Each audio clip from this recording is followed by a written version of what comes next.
Well, there's a massive undertaking happening now at Charlotte Douglas Airport. It's the first major makeover of the main terminal in 40 years. Starting today, doors 1 and 2 on the upper and lower levels of the current lobby are closed. The airport will get rid of the escalator at checkpoint E to make room for more security lines. The Daily North parking lot is already closed. The lobby expansion project is going to cost $600 million. And these changes aren't going to happen overnight. This is going to take 5 years. Yeah, pack your patience, folks. Action 9's Jason Stoogenke had the opportunity to talk to the airport's COO about this multi-million-dollar transformation, and he found out the biggest impacts for you.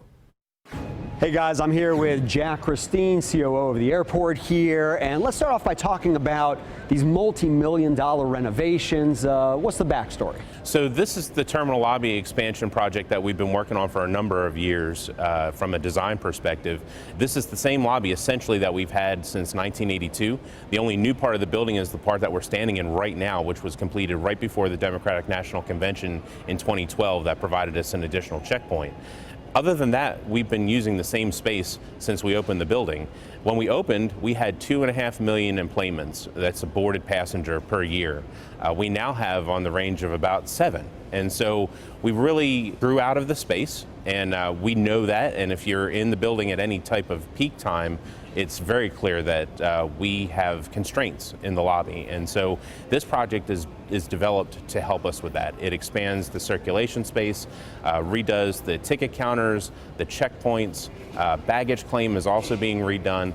All of that is driven by the fact that we've had tremendous growth here with our local customers for a number of years, and we're responding to that. I assume you compare us to other airports. You probably see a lot of other terminals, a lot of other lobbies.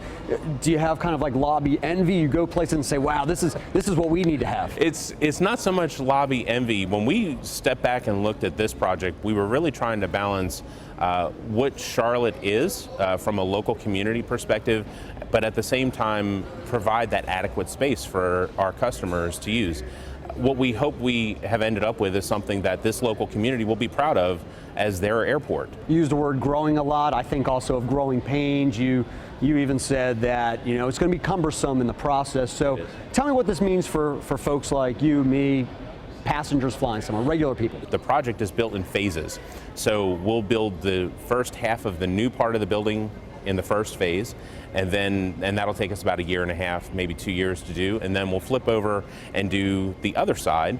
And while we're doing that, we're going to have some doors that are closed because they're going to be in the construction zone, and so the whole curb will be open, and we'll be having folks out on the curb directing passengers when they get out of their vehicle to walk down the sidewalk and come into the doors that are available. 1 and 2, and then the middle door, which doesn't have a number, which isn't used quite as much. Those 3 will be closed initially. And then as we finish up that part of the project, the contractor will build corridors to get us into the old building through the new space, and then we will flip over and shut down doors 4 and 5. And we'll add another door, a temporary door, into this part of the building that we're standing in right now, so that we have adequate doors to get people in and out of the building.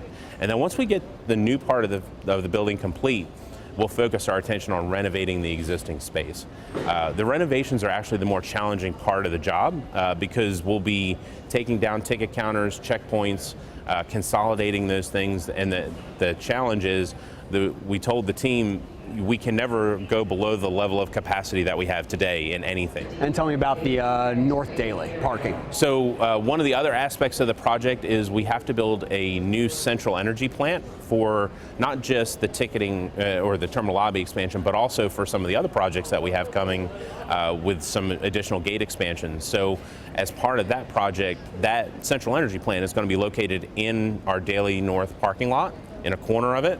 And so we've closed that lot so that we can clear out all the vehicles and turn that into a construction area for the next about 1.5 to 2 years. And you have enough space elsewhere for folks to park, numbers wise, but I'm assuming people will have to account for that, give a little extra time. We do encourage folks to come earlier. The Daily North parking lot is actually one of our smaller parking lots. It only has about 1,000 spaces in it. So the majority of the other parking options that we have will absorb that, and we'll be fine. But for those who are used to using that lot, it'll be a little bit of a change, but we're confident they'll figure out a new good location to park in if they're normally parking in that lot on any given day. So daily north parking, the doors 1 and 2, stairs and escalators, those are the big things to think about. All right, back to you. All right, thanks a lot, Jason. Well, the expansion is needed. Airport officials say to accommodate 12.5 million passengers a year, about 5 times what was built to handle in 1982.